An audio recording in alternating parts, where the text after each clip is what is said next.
Hello and welcome to Palace Intrigue. I am your host, Mark Francis. Politico published an article titled 2022 is the year we all finally got tired of narcissists, and one name mentioned was Meghan Markle.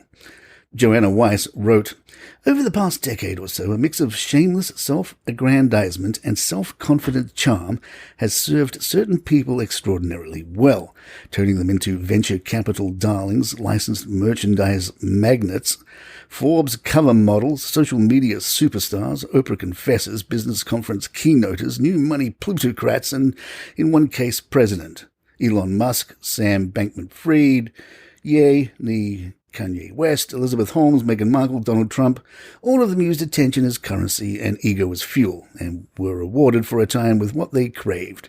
We are drawn to people who love themselves. But somewhere between the 5th and 6th hour of Harry and Meghan, the new Netflix documentary series produced by the former Duke and Duchess of Sussex and filmed at their California mansion, which suggests that there is no one more in love, no one more socially conscious, no one more aggrieved, my natural sympathy for the couple started turning to irritation.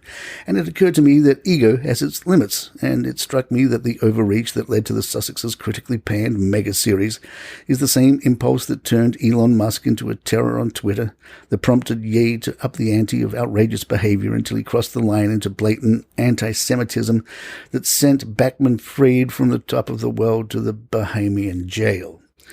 That did not go over well. Fox News took a look at some of the reactions on social media.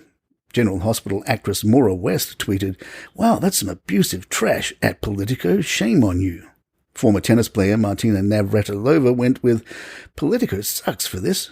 Fox adds that others criticized the inclusion as racially motivated, with some accusing Weiss of not only being a racist but also of being jealous of Markle.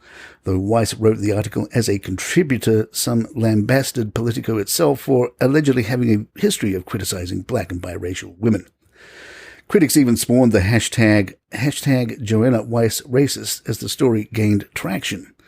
Weiss later in her article critiqued Markle for making legitimate complaints wedged between glamour shots, writing, "The legitimate complaints are wedged between glamour shots, from footage of Meghan getting fitted for ball gowns to a vast collection of flattering photos and videos they took during their royal exit, apparently preparing for a photogenic tell-all.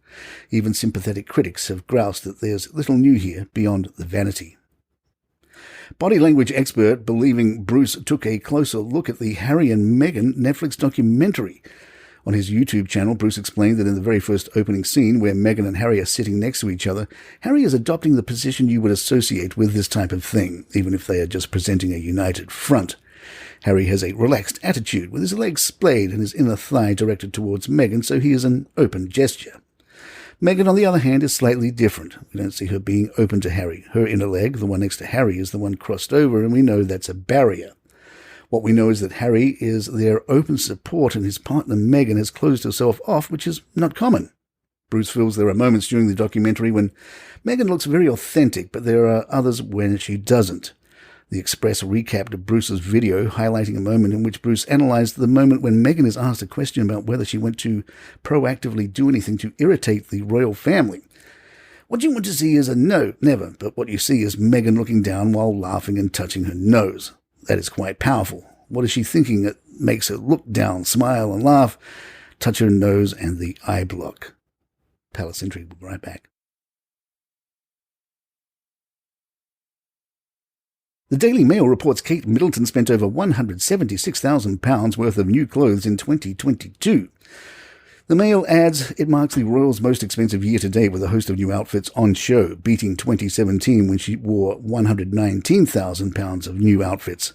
The future queen has also continued to rewear and recycle some of her older favourite pieces, as well as donning pieces from high street stores like Zara, Hobbs and Mango.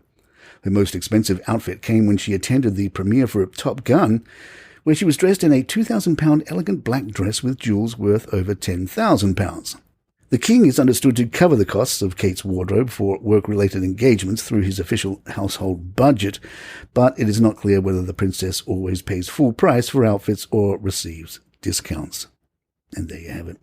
If you'd like to email us, our address is thepalaceintrigue@gmail.com. Please follow us on Spotify, iTunes, Google Podcasts, wherever you get your favorite shows. I'm Mark Francis. My thanks to John McDermott. It's Palace Intrigue.